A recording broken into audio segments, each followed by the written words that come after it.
Hi, I'm Katie Rosenhaus, and today I'm going to show you how to make Buckeyes. This is definitely a Christmas favorite, and if you like peanut butter, this is going to be your new year-round favorite. But I'm starting my mixer with softened butter and peanut butter. I have about 4 tablespoons of butter and about 1/3 cup of peanut butter, and this is the creamy peanut butter, although you could definitely use chunky if you prefer it. And also about 3/4 cup of powdered sugar. Going right in. Just for a little extra flavor, a pinch of salt. So I'm going to beat those together just until it's smooth.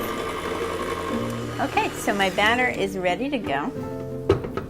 I'm just going to scrape down my spatula. Let's take out the paddle here.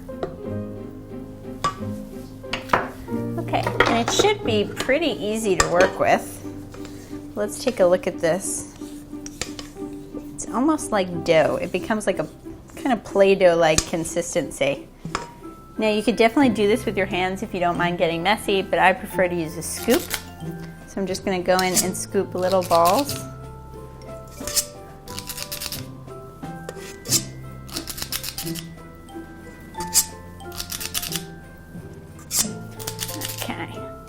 So we'll start with about 8.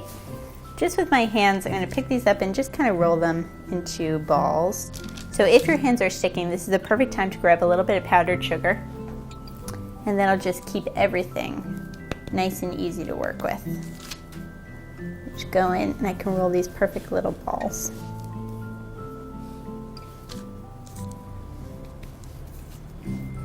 So we have our perfect balls ready to go. And you can see I also have gold wrappers that I have on the side, so once I dip the Buckeyes in chocolate, I'm just going to pop them right into the wrapper and they'll be ready to go. So one by one, you could dip the entire thing, you could just dip the bottom. I like to just dip the bottom and then right into my wrapper. And again, right in. You could also use toothpicks once the dough is firm. That'll help you dip right in. You can see they come out really cute and dipped on the bottom. And also I'm going to top them just with a little extra chocolate just to drizzle over the top. It's a little modern twist on the Buckeye here. And a little chopped peanuts. So once these chill in the refrigerator for about half an hour, the chocolate will firm up. You'll be able to pop them right out of the wrapper and they're the perfect little Christmas candy. That's how you make Buckeyes.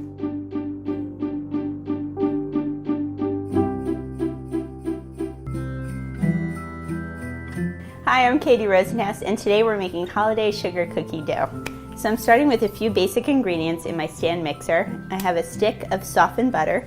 So that basically means just take a stick of butter from the refrigerator and leave it on your counter for at least half an hour until you can kind of just push it and it should just soften underneath your fingers. But so I'm just going to go ahead and throw the whole stick in. And it's important whenever you're making cookies to cream your butter and sugar first. So I'm going to start with a cup of sugar along with my butter and just turn the mixer on low speed. So this way I won't get a big cloud of sugar everywhere. And just beat that until the sugar and the butter combine and become nice and smooth. You don't need to go until it's fluffy. You don't want that to turn grainy and light. You just want to combine the sugar and the butter. I'm going to let that go for a minute, and then I'm going to add in 1 whole egg. So if you want to be safe, you could crack your egg into a separate bowl. This way when you add it in, no shells will end up in your cookies. So let's go ahead and do that. Right in the bowl. And now that my butter and my sugar are combined, I'm just going to pour my egg right in. Super easy. So that's step 1. So you can see I have a nice smooth mixture. My butter and sugar are ready to go. And all that's left to add is a little bit of vanilla, some salt to kind of round out that sweet flavor of the cookie dough, and my flour, which is probably the most important part. So I'm going to go ahead and add in my 2 cups of flour and just open up my mixer. And that goes right in. You don't have to add it slowly, just pour the whole thing right in. A little bit of salt. And salt in desserts is unbelievably important. It makes a difference between a dessert that's just kind of okay and one that's really over the top and delicious. And this is actually what's called vanilla bean paste. So instead of using extract, I get all these bits of beautiful vanilla bean going into my cookies. And last but not least, a little bit of baking powder. So just a half a teaspoon, just to give the cookies a little bit of lift. And that's it. Again, low speed. We're making Christmas cookies, but you don't want to cover your kitchen in snow. So just low speed until it starts coming together, and then feel free to raise that speed up and just beat your cookies until it becomes a nice ball of dough. One more second. Beautiful. So faster than you think. You don't have to beat it forever. You don't want to work it too much, because what happens is all of the flour starts to build up something called gluten. And gluten is a protein. So the more you build up that gluten in your dough, the more rubbery and kind of firm your cookies become. And we don't want that. We want nice tender cookies. So you can see my dough is ready to go. I'm going to pour it right out on the surface. Get every bit. And now I'm just going to kind of bring it together with my hands, so it's nice and smooth. Now if you're at home, I would take this dough and I would wrap it in plastic wrap and just chill it in the refrigerator for at least half an hour to an hour until it's nice and cold and firm, and then it'll be even easier to roll out. But I'm just going to go ahead and roll it now. So I have a little bit of flour to flour my surface. And you can see when I'm doing this, I'm not putting a big layer of flour down. I'm just sprinkling a light layer. So this way I'm not adding too much flour to my dough as I work. But I'm just going to go in with my rolling pin and move the dough around. So just gently, I'm just rolling this out. And again, if you have time to chill your dough, it's going to be even easier to work with. But that's it. Nice and even. I could feel everything is kind of even and nice and thin. And now I have my cookie cutter. So I have a Christmas tree, snowflake, any cookie cutter you have at home is great. And try to cut the cookies as close together as possible. So this way you have the least amount of dough to re-roll after. And then when you're done with all of those, they go right onto a cookie sheet. Just use a nice spatula to pick them up, because if you go and try to pick them up with your hands, you're going to end up warping the shape of the dough. So just use a spatula to pick them up, get any little extra bits off. I'm spacing them about an inch or so apart so they have room to kind of spread a little bit in the oven. And that's it. I'm going to bake these at about 375 for 10 to 12 minutes until they're just slightly golden around the edges. And those are our Christmas sugar cookies.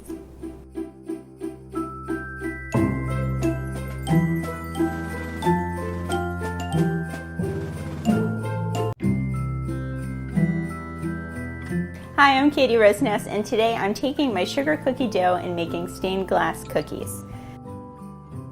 So I had my sugar cookie dough nice and chilled, I rolled it out, and I cut out these stars. So I have my big star cutter on the outside, and then just out of the center, I cut out my small star and baked the cookies at 375 just until they were barely golden around the edge. And now I'm going to take these cookies and I'm going to turn these into stained glass cookies by crushing. I have some red and green hard candies, and I find the best way to do this is just to put them in a bag, seal the bag so you won't have any accidents, and to just get all of your rage out by smashing. It's not something you want to do early in the morning when your kids are sleeping, but get them as fine as possible. Just like that, just until they're small shards. And I'm going to do the same with my green candies. You can use any color candy that you like, as long as it's a hard candy.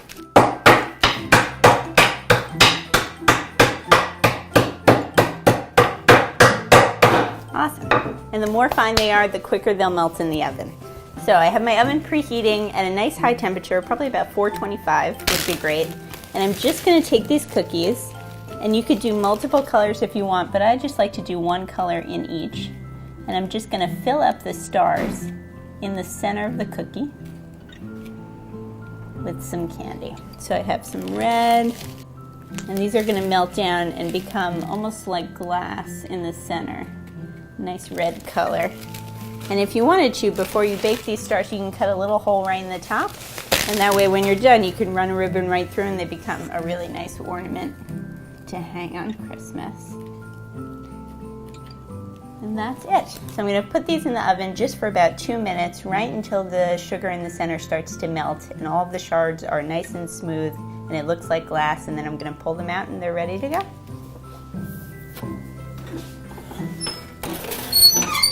So my cookies are ready. You can see they've melted down nicely. And now I'll just use my spatula. You want to take them off the cookie sheet and let them cool for a minute or so before you go to move them. But let's see if we can rush it a little bit. So here we have our cute little stained glass cookies.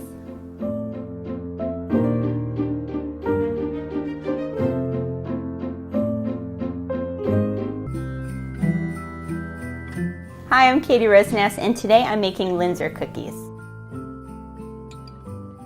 So to make things even easier, I'm taking the same sugar cookie dough that I made earlier, and I cut out stars, and I also cut out the same stars with a smaller cutout right in the center, just like our stained glass cookies. So one is going to fit right on top of the other. So any type of jam that you like, I'm using strawberry, but it can't get simpler than this. I'm just going to take a spoon and dot it right in the middle.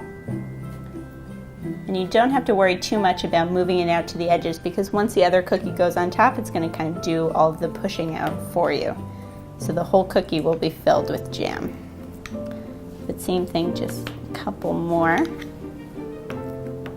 And then with my sugar sifter, I have powdered sugar, and I'm going to coat the tops of my cookies with powdered sugar.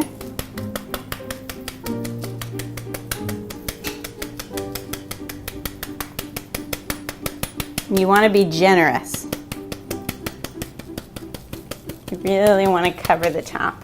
And then very carefully with your fingers, you don't want to mess the sugar up and you don't want to mess up your sweater, but just on the edge of the cookie, hold it and push down on top of the other. Try to get ones that are about the same size. Beautiful. And that's how you make Linzer cookies.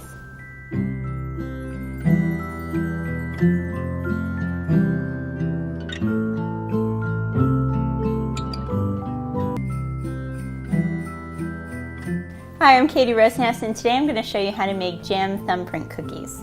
I'm using the same shortbread dough I used for my cranberry pistachio shortbread. I just omitted the cranberries and pistachios, and I have this beautiful dough here that I've rolled into a log. And just to make this easy, I'm going to cut this into big wedges with a nice sharp knife. Let's try for about 8 of these. And I have my cookie sheet ready to go. But we're going to get a little fancy with these shortbread cookies and make my thumbprints right in the center. So as these bake in the oven, the thumbprint will tend to kind of rise up and overtake itself, and then once they're done baking, just go back in. I like to use the back of a rolling pin or even your thumb again if you're not worried about burns, but just kind of reestablish that thumbprint right in the bottom of the cookie. So I'm just going to finish the rest of them. Thumbprint right in the center, and then this is totally optional, but I'm taking a little bit of egg white and just brushing the rim of my cookie, and I'm going to dip each one in some ground hazelnuts. Now you can totally skip this step if you are not a fan of hazelnuts. I just think it gives them a really pretty look.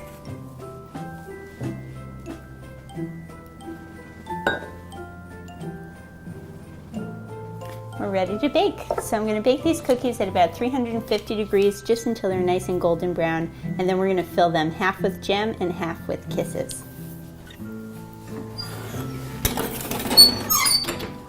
So I can smell my thumbprint cookies are ready to come out of the oven, so I'm just going to give them a check, and they're nice and golden brown right on the edges. And you can see they kind of puff up a little bit. And again, you can go back in and just kind of reestablish that thumbprint in the center if you find it's not enough for you. But just to fill these, some of them, I have these really cute little holiday kisses. These are great, kind of peppermint flavored. That's a great filling option. Or else I also have strawberry jam, but really you could fill these with whatever you like. If you do top them off with something like this chocolate, I recommend sticking them back in the oven just for about a minute, just to let the chocolate melt and adhere to the cookie. My jam, I'm just gonna spoon right in the center. I like to be generous. I love jam. If you like less jam, feel free to put less. Okay, we're ready to serve. So I have my platter here. I'm just gonna take my cookies onto my tray.